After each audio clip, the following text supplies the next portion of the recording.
Welcome back, everybody, for another deep dive with us. Today, we're going to be looking at assertive communication. You know those situations where saying no is really hard, or like giving and receiving criticism? And, I feel like we've all been in those situations where we want to say no, but we feel pressured to say yes, or like giving feedback when, it's so hard to like voice your opinions constructively. Oh, yeah, absolutely. And this book is so interesting because it really looks at how the concept of harmony, which is huge in East Asian cultures, Mm. can actually get in the way of, really expressing yourself clearly. Oh, wow, that's so interesting. So it's more than just like everybody getting along. Yeah, it goes deeper than that. It's like you want to keep things running smoothly and avoid conflict. And sometimes that means people don't really, say what they think or need. So basically, you just bite your tongue even when you have like important feedback. But this book has a solution, right? Like this idea of spons. Yes, schools means like, I am okay, you are okay. It's a much better way to communicate than, like being aggressive or passive aggressive. It's all about respect, Hmm. you know, respecting yourself and the other person, being clear about your needs and trying to find a solution that works for everyone. Okay, I see. So instead of just like bottling it up or exploding, you're going for something more balanced. Exactly. Imagine a colleague asks you to help with this huge report when you're already swamped. If you were aggressive, you'd snap at them. Passive, you'd just say yes and stress out about it. Passive aggressive, you say yes, but then procrastinate and resent them for it. Oh my gosh, those are all so real. So how would your work in that kind of situation? Well, instead of any of those reactions, you'd tell your colleague that you understand this report is important, but you're just too busy right now to take it on. You could say something like, I really wish I could help more, but I'm completely swamped right now. How about I give you some quick feedback tomorrow? Or maybe name another colleague has some time. Okay, so you're like acknowledging the request, but also setting a boundary. You're not just like taking on all that work. Yeah. You're giving them options that work for both of you. That's so much better than those other ways of reacting. And the book talks about dealing with criticism too. It does. Like say your boss gives you some really tough feedback on a presentation. Instead of getting all defensive, you could ask them some questions to really understand what they mean. Like, thanks for the feedback. Could you tell me more about what wasn't clear? I want to do better next time. So you're not just taking the criticism, you're like engaging with it in a way that helps you learn. That makes sense. And what about when you're the one giving feedback? The book says it's good to point out the positive stuff first and then talk about what needs improvement. So instead of saying, this design is awful, start over, you could say something like, I like the general idea, but I think we could make the colors pop more so it's easier to read. What do you think about trying suggestion? Got it. So you're not shutting them down, you're giving them a way to improve and work together. Exactly. You're moving away from that win-lose thing and going for a win-win. These examples are so helpful. I'm starting to see how AGA can change those tough conversations into more of a partnership. But why is being assertive so hard in the first place? The book goes into the psychology of this, right? Yeah, and this is where it gets really interesting. Okay, so we've been talking about how this idea of jaw can really help us have better conversations, like those tough ones. But I'm curious, like, why is it so hard for us to just be assertive in the first place? Well, the book says it comes down to this really basic human need for acceptance. Yeah.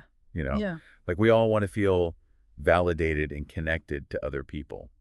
And we worry that if we say no or disagree with someone, it'll mess up those relationships. So we end up being people pleasers, thinking that's like the safest option. Yeah, exactly. And it might seem like a good strategy, like in the short term, but over time it can really backfire. You can't just keep pushing down your own needs and opinions forever. Right, because eventually you're going to feel resentful and frustrated. And ironically, it could actually hurt those relationships you're trying so hard to protect because you're not being your true self. Exactly. It's like you're building this house on a shaky foundation. Yeah. It might look okay at first, but it's not going to last. Yeah. And that's where healthy boundaries come in. Oh, okay, I see. So it's not about building walls or shutting people out. It's more about creating a safe space for yourself within those relationships.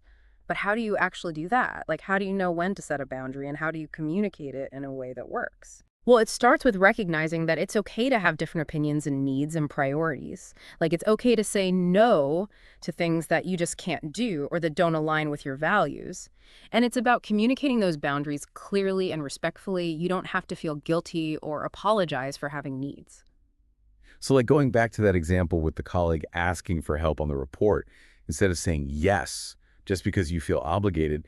You could say something like, hey, I really appreciate you coming to me, but I'm totally swamped right now. Maybe we could brainstorm some other options together. Exactly. You're acknowledging their need. Yeah. You're setting a clear boundary, and you're offering to collaborate on finding a solution.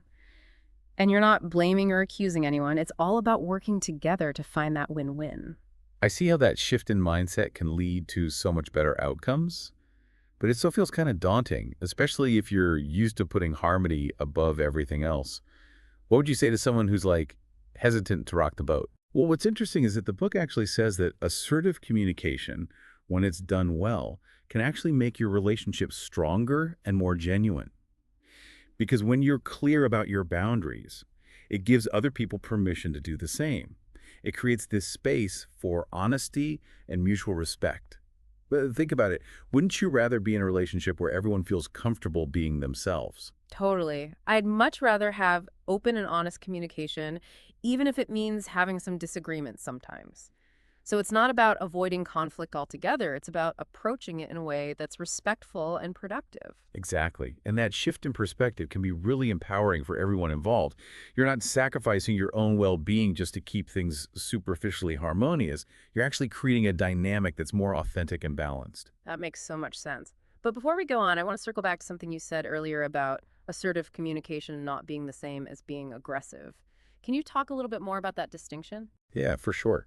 Assertiveness isn't about being a bulldozer or picking fights with people. It's more about finding that sweet spot between respecting yourself and respecting others. It's about being clear and confident about your needs and opinions, but also being open to listening to other perspectives. It's about having a voice without silencing other people. So it's not about winning an argument. It's about working together to find a solution that respects everyone's needs. It sounds like a real balancing act. It is, and like any skill, it takes practice. It's kind of like learning a new language. First, it might feel awkward and unfamiliar, but if you keep working at it, you'll get more fluent and confident. That's really encouraging. It makes it feel more achievable, like something you can develop over time, not just something you're born with or without. But I imagine there are times when it feels especially challenging, like when those old habits start to creep back in. Does the book address that? Yeah, it definitely does. Hmm. It emphasizes that becoming more assertive is a journey, not a destination. There will be times when you fall back into old patterns or when certain situations trigger those fears of rejection or conflict. And that's okay. The important thing is to be kind to yourself, recognize those moments, and then gently nudge yourself back towards the approach. I love that framing. It takes the pressure off. But what about the long-term benefits? Like, why is it worth pushing through those tough moments? Well, the benefits are pretty amazing, and they touch on so many different areas of our lives. First of all, assertive communication can really help with stress. Like imagine not carrying around all that weight of unexpressed needs and frustrations. It's like letting go of all that pressure. That sounds so freeing. It really is. And as you practice setting those healthy boundaries, you'll start to see a big difference in your relationships too. How so? I feel like some people might worry that setting boundaries will push people away. Yeah, I get that. But honestly, the opposite often happens. When you're clear and respectful about your boundaries, it actually builds trust and authenticity. People know where they stand with you, and they feel like they can be themselves around you too. So it's not about creating distance, it's about strengthening the connection by being real with each other. Exactly. Yeah. And when everyone feels safe to speak their mind, you can actually address conflicts more directly and effectively. It prevents all that resentment from building up. It's a win-win for everyone. This is all making me realize how important assertive communication is. It's not just about handling tough situations, it's about building healthier and more fulfilling relationships. It really is. And while this deep dive has given us a good overview of and how it works, I think the book's closing thought will really stick with our listener. It's something to think about as they start their own journey towards being more assertive. Okay, I love a good thought-provoking takeaway. What's the book's final message? Okay, I love a good thought-provoking takeaway. What's the book's final message? Well, that's this question. Think about a recent interaction, like one that caused you stress. Yeah. How could you have used that mindset, to express yourself more authentically, like while still respecting the other person's perspective? Wow, that's such a good question. It really makes you think about how you can use these ideas in your own life and like how even small changes in the way you communicate can make a huge difference. I know I can think of a bunch of conversations where I wish I had done things differently. Yeah, it's all about becoming more aware, Mm-hmm. you know, like those times when you feel pressured to say yes, even though you really want to say no, or when you hold back because you're afraid of causing problems. We do those things so automatically sometimes without even thinking about it. So the first step is just noticing those patterns Yeah. and then trying to make a different choice. But what about when those old fears pop up again? Like, what if you mess up? That's totally normal. Remember, it's not about being perfect. It's about progress. You know, there are going to be times when you fall back into old habits or when certain situations just trigger those fears of rejection or conflict. But that's okay. Just be kind to yourself. Acknowledge those feelings and gently try to bring yourself back to the day approach. Each time you do that, you're getting stronger. You're building that assertive communication muscle. It's like learning any new skill, I guess. It takes practice and patience. So instead of beating yourself up over mistakes, you can just see them as opportunities to learn. That's a much better way to look at it. Absolutely. And as you keep going on this journey, remember all the amazing benefits that are waiting for you. Less stress, stronger relationships, feeling more empowered. Those are just a few of the rewards you get when you embrace assertive communication. It's almost like you unlock this whole new level of confidence, being more authentic in yourself and in the way you interact with other people. And it all starts with that simple but powerful idea of, I am okay, you are okay. It's such a great reminder that you can honor your own needs and boundaries without disrespecting other people. It's not about one person winning and the other person losing. It's about finding a way to coexist, Yeah. you know, to connect in a real way, even when you don't agree on everything. And that's a lesson that goes way beyond just communication. It's something that can improve every part of your life. I completely agree. So next time you're in one of those tough spots, take a deep breath and ask yourself, how can I apply the ta-da mindset here? What boundaries do I need to set? What do I need to say?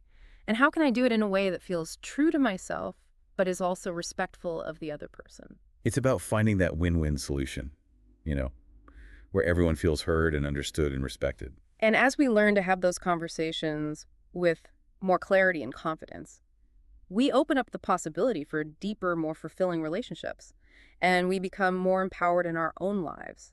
That's a journey I think we should all be on. Definitely. So keep practicing, keep learning, and keep diving deep. Until next time, everyone.